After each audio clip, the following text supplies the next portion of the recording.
के बेल घंटी को भी दबा दें ताकि हमारे नए वीडियो आपको लगातार मिलते रहें।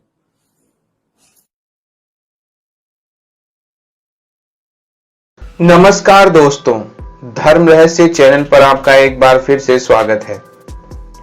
आज एक अनुभव लेंगे, साथ ही साथ ऐसे गोपनीय आसुरी तंत्र के बारे में पीडीएफ भी दूंगा जिसका प्रयोग केवल विशेष अवस्थाओं में ही आप करें, क्योंकि ऐसा करने पर आपके शत्रु का निश्चित नाश हो जाता है।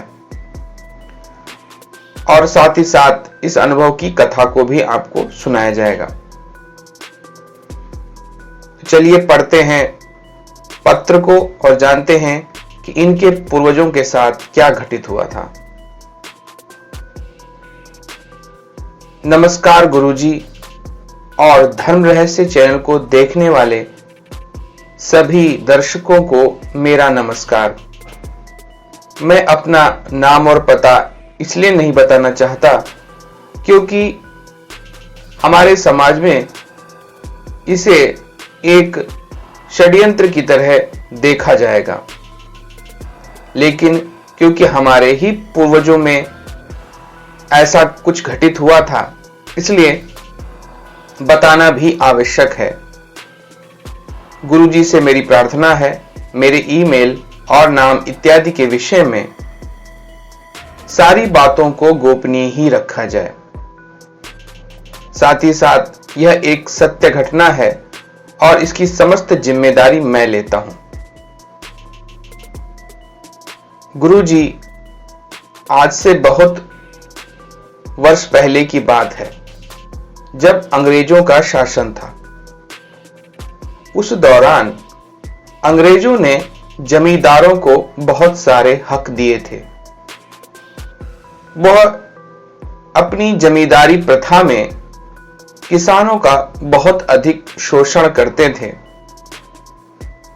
उनसे लगान वसूली जमींदार ही करते थे, लेकिन सारा टैक्स कलेक्ट करके सारा अंग्रेजों को पहुंचा दिया जाता था। एक बार मेरे ही पूर्वज, जो कि हमसे शायद 2 या 3 पीढ़ी पहले रहे होंगे, शायद मेरे परदादा लगेंगे, वह लकड़ियां काटकर हमेशा घर लाते थे और कुछ लकड़ियां मंदिर में दान अवश्य करते थे, क्योंकि उनका ऐसा सोचना था कि हवन के लिए अगर लकड़ी मंदिर में दी जाए तो उसका पुण्य परिवार वालों को भी मिलता है। उन्होंने यही सोचकर हमेशा यह कार्य किया। वह जंगल में जाते और केवल पेड़ों की सूखी डालियां ही काटते और नीचे पड़ी हुई लकड़ियां ही इकट्ठा किया करते थे। एक दिन बरसात के समय में उन्हें कहीं भी सूखी लकड़ी दिखाई नहीं दे रही थी। लकड़ी ना मिलने के कारण वो जंगल से एक बाग की ओर निकल गए। जो बाग एक जमींदार का था, जो वहां का स्थानीय व्यक्ति था और बहुत ही अधिक शक्तिशाली भी था। उसकी बाग में कुछ ऐसे पेड़ थे जो सूख गए थे और उनको काट करके लकड़ी लाई जा सकती थी। तो मेरे इस पूर्वज ने सोचा कि क्यों ना मैं लकड़ी काटकर अपने परिवार के लिए लेकर जाऊं और साथ ही साथ मंदिर में भी इसे दान कर दूंगा। यही सोचकर उन्होंने उनके बाग से एक पेड़ की बहुत सारी शाखाएं तोड़ डाली और उन्हें लेकर मंदिर पहुंच गए। जमींदार वहीं से गुजर रहा था। उसने ये सारी हरकत देख ली और वो बहुत अधिक क्रोधित हो गया। उसने मेरे इस पूर्वज परदादा को बुलाया और कहा कि तूने मेरी बिना आज्ञा के यह कार्य कैसे किया है। उसने अपने कुछ मुस्तंडों को बुलवाकर मेरे परदादा को बंधवा दिया और फिर कोड़ों की मार उन पर बहुत लगाई। यह सब बातों से पंडित जी, जिन्हें मेरे परदादा लकड़ी दिया करते थे, बहुत अधिक क्रोधित हो गए। उन्होंने जमींदार को रोकने की कोशिश की, लेकिन जमींदार ने पंडित जी को भी पकड़कर उनको भी कोड़ों की मार लगवाई। इस बात से पंडित जी को बहुत अधिक क्रोध आ गया। उन्होंने स्थानीय सभी लोगों को इकट्ठा किया, लेकिन जमींदार के खिलाफ बोलने की क्षमता किसी में भी नहीं थी। उन्होंने अंग्रेजों को भी इस बारे में बताया, लेकिन अंग्रेज भला साधारण व्यक्ति का साथ क्यों देते। उल्टा उन्होंने भी गांव वालों को डरा धमका कर भगा दिया। इससे जमींदार की हिम्मत और बढ़ गई और जमींदार ने मंदिर में रखी हुई माता लक्ष्मी की एक सोने की प्रतिमा भी उठाकर अंग्रेजों को दे दी। इससे गांव वाले अब और अधिक क्रोधित हो गए। जमींदार धीरे धीरे धर्म परिवर्तित करता जा रहा था। इसी कारण से उसे हिंदू देवी देवताओं में कोई दिलचस्प नहीं रहा था। इसी कारण से वह अब ऐसी हरकतें करने लगा। उसे रोकने का कोई और रास्ता नहीं था। तब पंडित जी ने मेरे इस पूर्वज परदादा को बुलाया और उनसे कहा, अगर आप आसुरी तंत्र प्रयोग करेंगे तो अवश्य ही इसका नाश संभव है, अन्यथा यह हम पर ऐसे ही बुरे प्रयोग करता रहेगा और हमको बर्बाद कर देगा, हमारी पूजा पद्धति नष्ट कर देगा। गांव में तो इसका आतंक है ही। अपनी इच्छानुसार किसी की भी बहू बेटी को अंग्रेजों के यहां पहुंचवा देता है। इसी कारण से रात में कोई स्त्री गांव से बाहर निकलती तक नहीं। उसकी इस प्रकार की हरकतों से परेशान गांव वाले उसका कुछ नहीं बिगाड़ पा रहे थे। इसी कारण से पंडित जी ने मेरे परदादा को यह गोपनीय आसुरी तंत्र विद्या का प्रयोग सिखाया। यह मिस्र तंत्र से आता है और इस मिस्र तंत्र के द्वारा किसी भी बड़े से बड़े प्रबल शत्रु का केवल 2 दिनों में ही नाश किया जा सकता है। इसकी विधि मैं आपको भेज रहा हूं और इसे आप प्रकाशित भी अवश्य कर दीजिएगा। इसके बाद उन्होंने साधना के लिए सबसे शुभ और शक्तिशाली रातों यानी कि दिवाली की 14 और अमावस्या का चयन किया।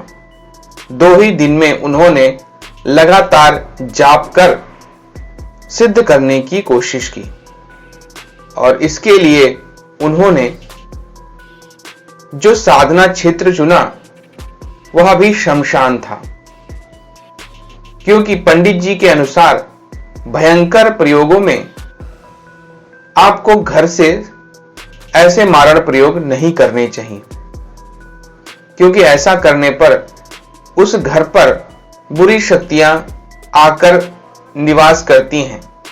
इसी कारण से तामसिक क्षेत्र का ही चुनाव करना चाहिए।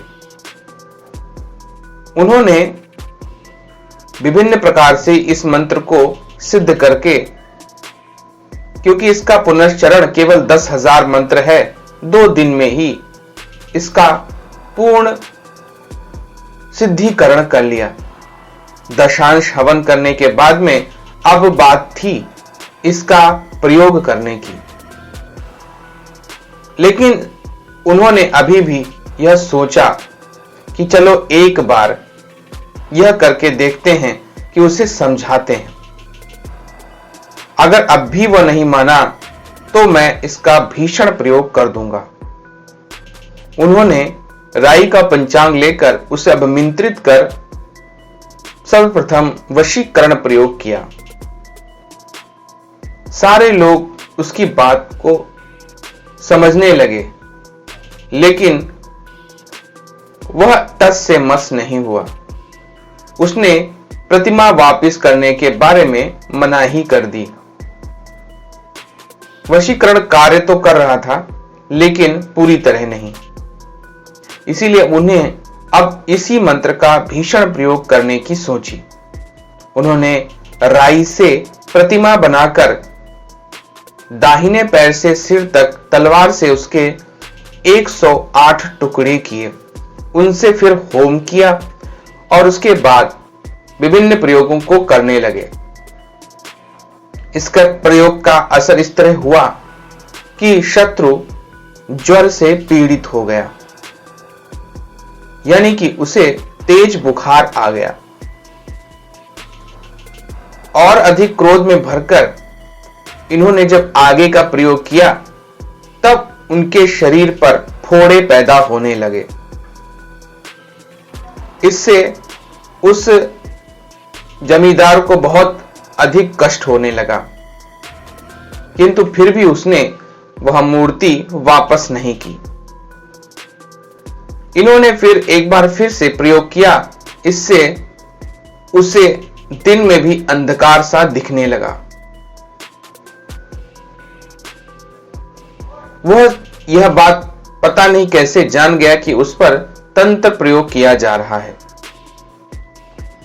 और उसने ब्राह्मण की हत्या करवा दी, क्योंकि वह यह सोच रहा था कि इसी ब्राह्मण ने सारा तंत्र प्रयोग शायद उस पर करवाया है। ब्राह्मण की हत्या से क्रोधित हुए मेरे परदादा अब अत्यधिक क्रुद्ध हो गए थे। उनके पास अब कोई और विकल्प नहीं था इसकी हत्या करने के लिए, और उन्होंने फिर वही प्रयोग कर दिया जिसको करने के लिए मनाही की जाती है। उन्होंने इस मंत्र का प्रयोग किया और केवल 3 दिनों में ही जमींदार की मृत्यु हो गई। इस प्रकार से उन्होंने अपना बदला भी ले लिया और साथ ही साथ अपने ब्राह्मण मित्र का भी बदला ले लिया। वही विधि विधान मैं आपको भेज रहा हूं, लेकिन दर्शकों से कुछ बातें स्पष्ट रूप से कह देना चाहता हूं। इस प्रयोग को किसी सात्विक व्यक्ति, किसी ब्राह्मण, किसी कमजोर व्यक्ति पर कभी ना करें। साथ ही मां दुर्गा के उपासकों, भगवान शिव और भगवान विष्णु के उपासकों पर भी इसका प्रयोग करना मना है। ऐसा करने पर अगर वह आपसे अधिक शक्तिशाली हुआ तो शक्ति आप पर वापस लौटकर आ सकती है और आपकी भी मृत्यु हो सकती है, या जो प्रयोग आपने उस पर किया होगा वही पलटकर आप पर भी आ जाएगा। इसलिए जब तक शत्रु आपकी हत्या ही ना करने वाला हो या बहुत अधिक बुरा ना कर रहा हो और आपका कोई दोष ना हो, तब तक इस प्रयोग को ना करें। गुरुजी, नीचे मैंने सारा प्रयोग बता दिया है, कृपया इसे आप अपने इंस्टा मोजो अकाउंट पर बाकी तंत्रों की तरह डाल सकते हैं। नमस्कार गुरुजी। तो देखिए, यहां पर इन्होंने विशेष तरह के आसुरी तंत्र प्रयोग को भेजा है और इस प्रयोग को करने पर निश्चित रूप से शत्रु की हानि होती ही है। तो यहां पर ये आसुरी तंत्र का मैंने अपने इंस्टा मोजो अकाउंट में डाल दिया है और इस प्रयोग को आप अवश्य ही तब करें जब लगे कि आपका शत्रु आपके समझाने बुझाने या किसी भी प्रकार से बुरा कर्म करने के फलस्वरूप फिर भी आपकी कोई जो है गलती ना होने पर भी आपको जो है दंड दे रहा है।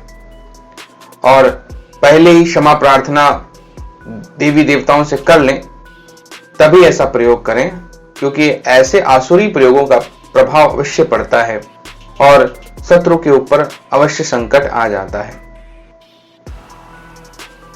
तो किसी के बुरा ना चाहते हुए सिर्फ आप ज्ञान के लिए इसको ले सकते हैं, लेकिन प्रयोग तभी करें जब परिस्थितियां आपके नियंत्रण में कभी ना हो।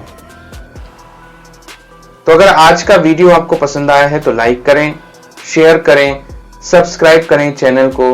अगर चैनल पर नए हैं तो आपका दिन मंगलमय हो। धन्यवाद।